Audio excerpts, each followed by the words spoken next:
మాజీ MLA Shakeel media సమావేశం నిర్వహించారు.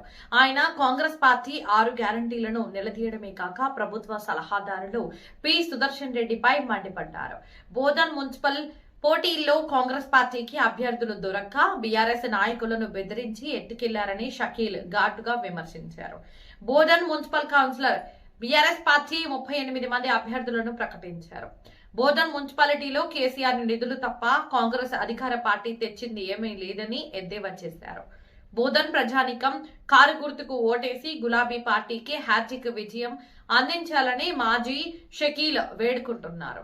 ఈ కార్యక్రమంలో అయేషా ఫాతిమా, బోధన్ పట్టణ అధ్యక్షులు రవీందర్ యాదవ్, బోధన్ రూరల్ అధ్యక్షులు సంజీవ్, మాజీ municipal floor leader Benjar Gangaram, Tokala Gangareddy, Wase Mushir Baba, Naganpally Madhu, Gummula Ashok Reddy, Ashwaq, BRS నాయకులు, కార్యకర్తలు పాల్గొన్నారు.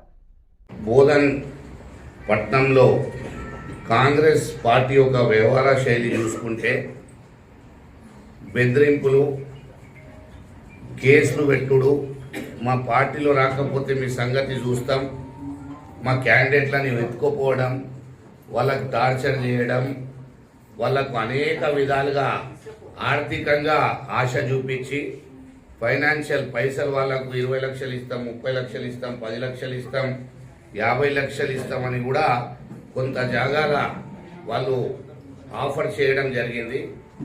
ఒక వ్యక్తి బీఆర్ఎస్ పార్టీ రక్తం పంచుకున్న వ్యక్తి అని నేను తెలియజేస్తా ఉన్నా.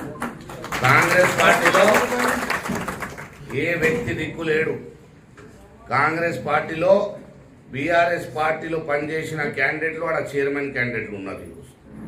బీఆర్ఎస్ పార్టీలో పనిచేసిన వ్యక్తులు, బీఆర్ఎస్ పార్టీ కార్యకర్తలు వాళ్ళకి దిక్కు లేదు, అసలు క్యాండిడేట్ దిక్కు లేడు.